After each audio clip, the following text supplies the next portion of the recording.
All right, hello. Welcome to this special presentation review of mine. This isn't going to be considered an official episode for the Weirdest of the Weird podcast, but just like the whale movie review I did some time ago, this is also going to be a one-off special spoiler fill review on Oppenheimer, Christopher Nolan's next current best and greatest film I think to date that he's put out thus far. I've been very much so. This has probably been my most anticipated movie since it was first announced. I think it was sometime of summer last year. Yeah, so I wanted to kind of share with you guys my thoughts and what I thought overall of the film. Again, I am just so hyped about this movie. Again, this being, again, Nolan's first biopic that he's done, further anticipated and allured me further about this film and what I think it makes it so much more different from his other works thus far. And already I kind of know that every movie that he puts out to me is it's it's more of an event. And he is one of the last few directors that, aside from putting out time and time again original works, aside from the Dark Knight trilogy, he really is one of those directors and one of those people in the movie making industry today that really cherishes filmmaking to its true potential, as well as his dedication to using film cameras, IMAX, really putting a movie on the biggest canvas movie theater screen possible. So I just really wanted to get into it and share my thoughts about it. And one thing I wanted to start off by saying about this movie is just how personal it felt. I was very much so surprised by that. This movie,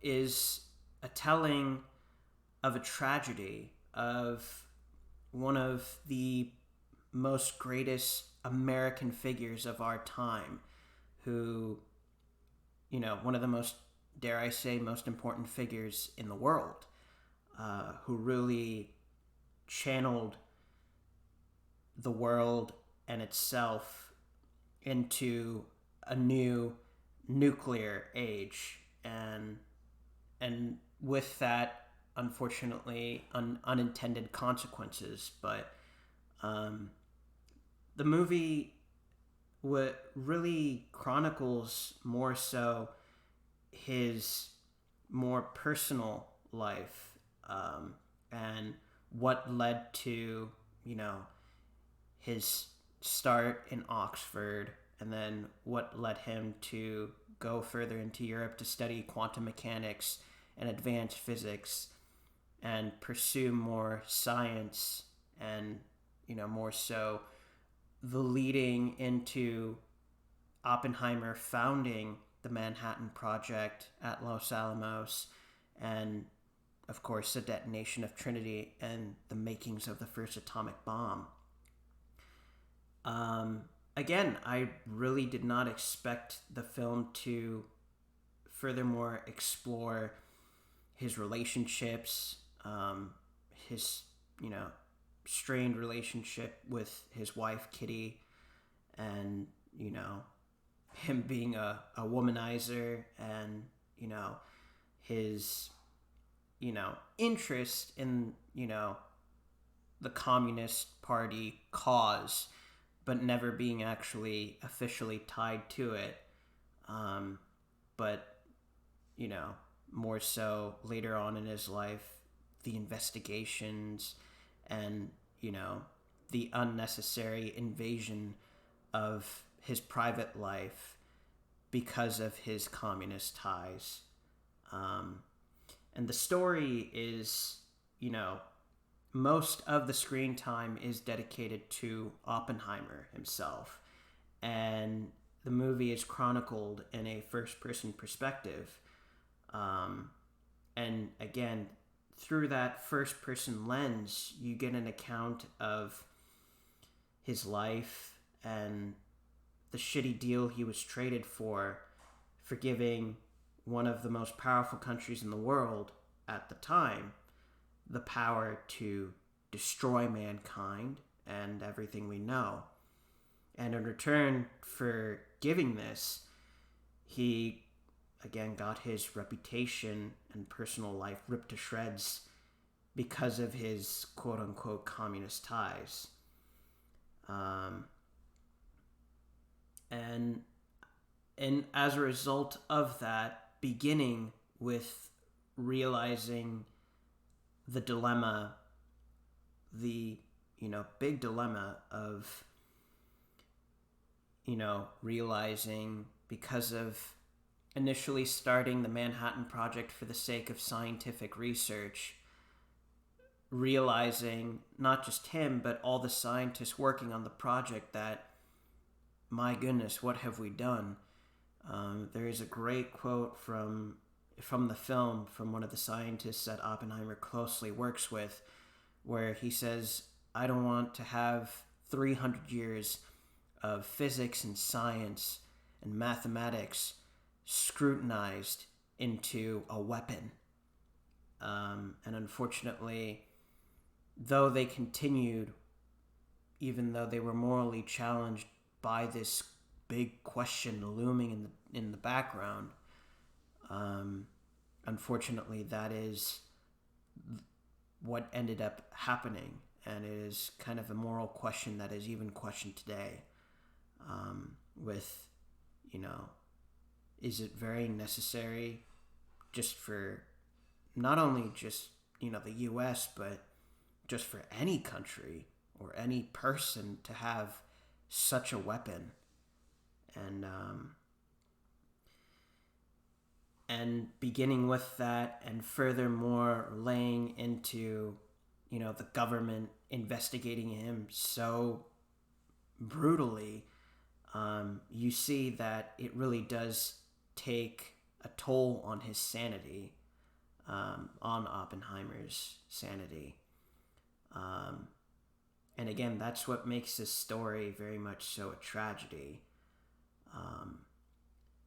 But again, under the guise of a brilliant director like Christopher Nolan, who has already proved himself a storyteller, a genius storyteller in his works like Memento and the Dark Knight trilogy and Inception, you really see him flexing his storytelling muscles and his writing in this film. And I think, in my opinion, this is narratively his magnum opus in his filmography thus far. And I know, everyone is talking about Cillian Murphy's performance, and I agree, it is unmatched. But my goodness, Robert Downey Jr. in this film knocks it out of the park.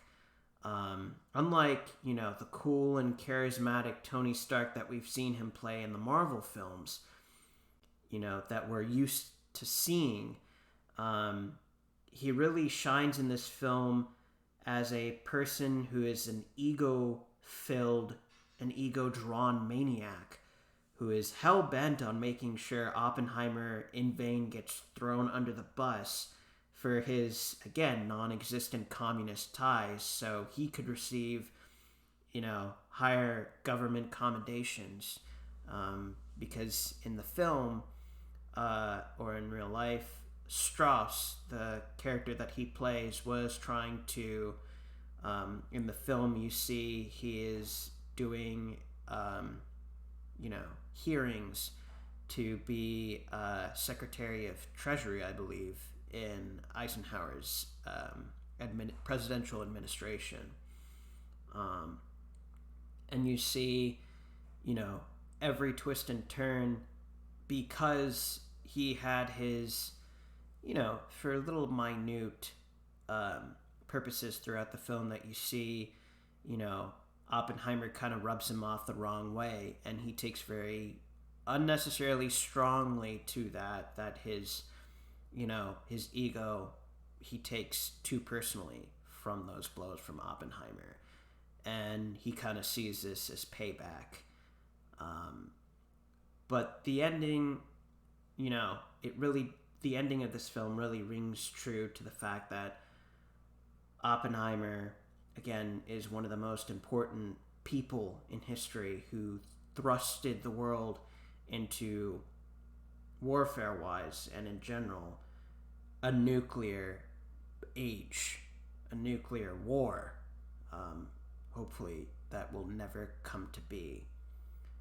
Um, and, again, it really does ring true. It is, very cathartic and very tragic, the ending that, the final scene that Oppenheimer has with Albert Einstein, where Einstein says, "You've been thrown and thrusted into, you know, unnecessarily the government's,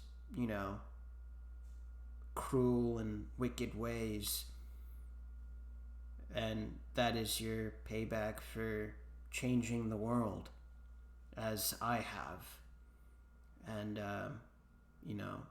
after all that, they expect you to smile and shake hands with said government and with said people." So this movie really does shine a light on that aspect.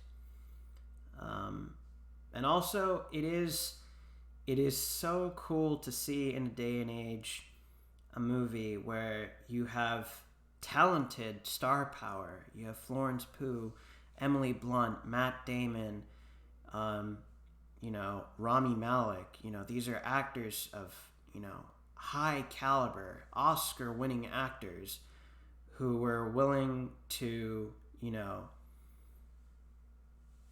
not worry about how much they're paid and, take a role, even if it's, for less than 5 minutes of screen time, less than, an hour of screen time, for the sake of a, real film, a really good story.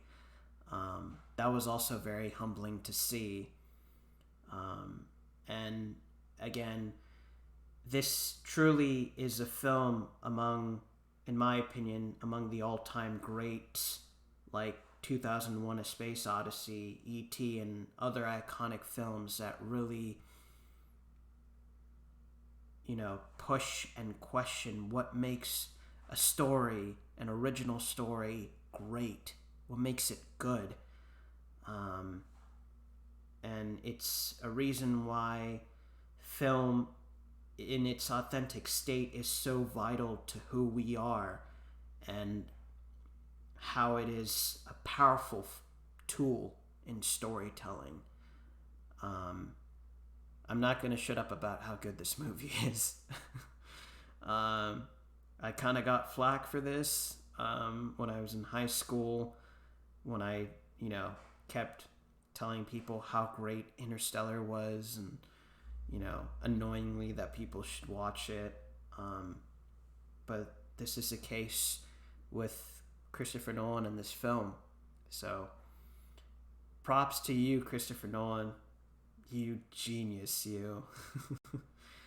That's gonna be my review, my thoughts were on this film. Go watch it, please.